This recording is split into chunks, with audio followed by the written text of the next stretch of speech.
Hi everyone, this is a really quick video going through how you are able to answer the questions on the Elizabethan paper. We're going to have a look at some practice questions, the mark schemes, and how we can then go and answer them. So for your exam paper, this will be part of your exam with People's Health as well. So there are 4 questions in total for the Elizabethan part of the paper.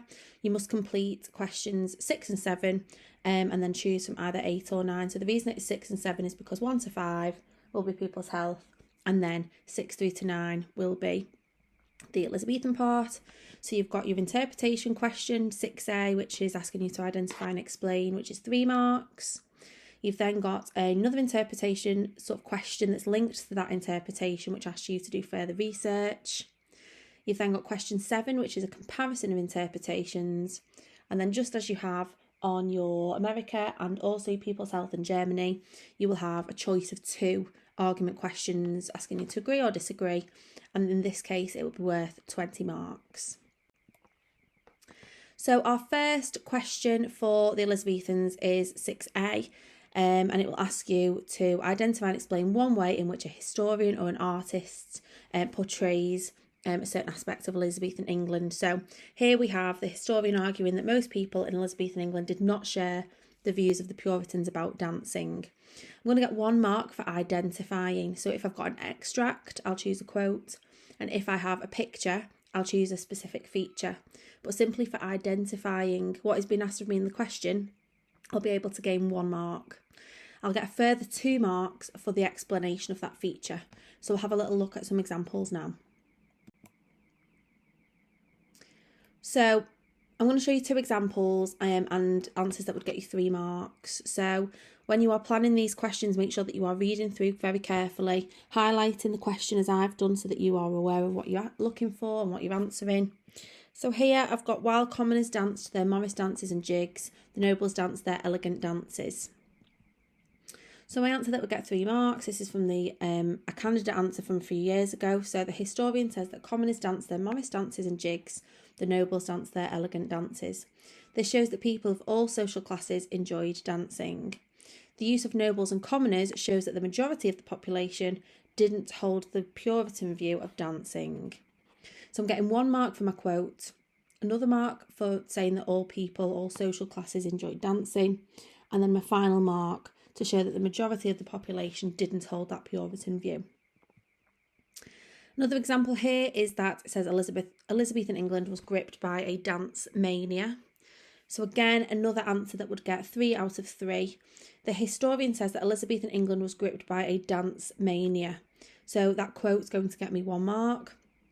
This shows that dancing was very popular and all classes of society enjoyed dancing, showing they didn't agree with the views of the Puritans.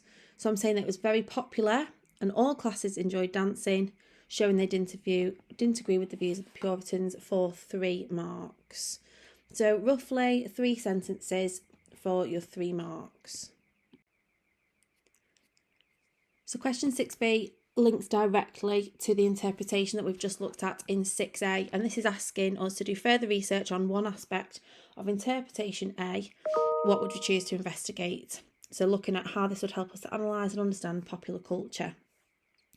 So we need a question, an inquiry that is based on a second order concept, which we'll look at shortly. We need to link it to interpretation A and tell us what this is going to allow us to learn and how is this going to improve our understanding. So you don't need to answer the question. You don't need to include your own knowledge that answers the question. What would you ask? And what is that going to help you to understand? So looking at that example from previously, we're going to have a look at an answer that got 5 out of 5. So again, at the top there, it says you need your inquiry. So you question, what are you asking? What are you researching? Based on one of your second order concepts that you can see on the screen. So cause and consequence, why did something happen? What was the impact of something else? Diversity, so this is the one we're going to have a look at for this example. Are there any comparisons that we can make? Change and continuity, and then similarity and difference. It might be that something's changed throughout Elizabeth's reign. Does it show that this continued? Was this different in various areas, depending on what the interpretation is? So this answer here got 5 out of 5. So if I was asked to do further research on one aspect of interpretation A, I would research other types of dances that were enjoyed as well as other pastimes. So because my interpretation is talking about the Puritans and dancing, I've got a direct link to interpretation A. I have a second order concept because if I'm looking at other types and other pastimes, that is showing diversity. So straight away, I've got an inquiry, second order concept linked to A. Want to know why they enjoyed them? This would help us to analyse and understand. So again, to get that top band of marks, this is what we need to say. This would help us to analyse and understand popular culture. It would tell us whether the Puritans also disagreed with other leisure activities. We could learn whether the rest of the population ignored their opinions, as much as that's meant to say, enjoyed their pastimes too. So question 7 is your comparison. So you'll be asked to read through 2 interpretations. They'll both have the same focus. How far do they differ? And what might explain any differences? So here we've got interpretations B and C both focus on accusations of witchcraft in Elizabethan England. Now, you might want to pause the video at this point to have a little read through. And we have looked at this previously, but it might be worth just pausing to re-familiarise yourself with the interpretations that are there. So 2 different parts of this question and what we're being asked of. So how far do they differ? That's basically what are the similarities and what are the differences. Then what explains those differences? So for example, if interpretation B is very positive and interpretation C is very negative about Elizabeth, why? Well, look at the author. Look at the purpose of the text or the image or whatever the interpretation is. Who is your audience? When was it written? Why has it been written? These are the questions you need to ask, but you need to directly say, well, this shows that it's positive because, or this shows that it's negative because. Another important thing here is support. If you look at the mark scheme to get between 10 and 12 marks, it's a valid comparison of portrayals with support. If you've got an extract, you need to quote directly what is being said in the text. That is your support. That is you showing the examiner that you have read that interpretation and you know sort of the context and what that actually means.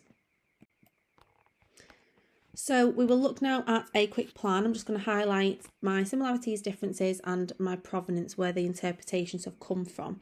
And then we'll have a quick look at a structure that you can use. So first of all, my similarities. Because it's a how far do they differ question, they are more likely to be very different. But I can still plan and identify that in this case, both B and C say that most people persecuted as witches were women. So you can see the quotes that are highlighted there in purple give me some similarity. However, they are largely different. So B gives the impression that the persecution of witches was a deliberate campaign to maintain their power, but C looks at more than one reason. So C is a lot more general. Okay, it talks about village tensions, it talks about religious beliefs, catastrophes. So it doesn't say that there's one single explanation, unlike B. Now, why they are so different?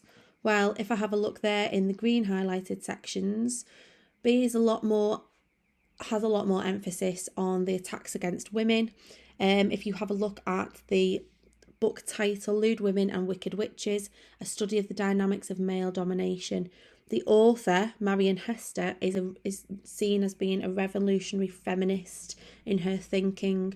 So she's more likely to highlight the role of oppression against women in comparison to the historian Alan Farmer, who is talking about the witch craze a lot more generally in his book, and so will be more likely to have a more rounded view, talking about multiple different reasons.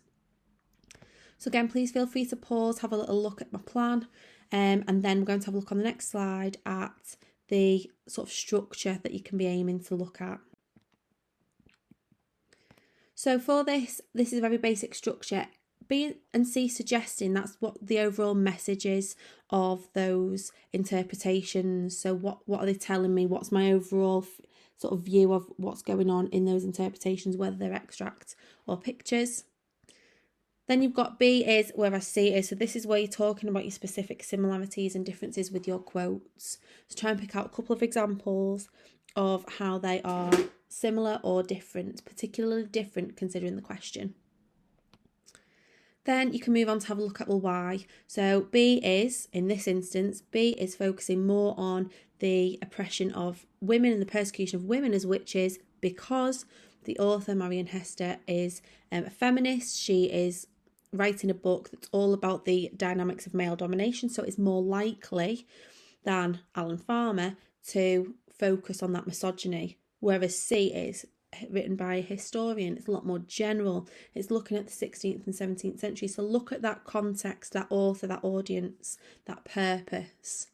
And finally, how far do they differ? Come back and actually answer the question.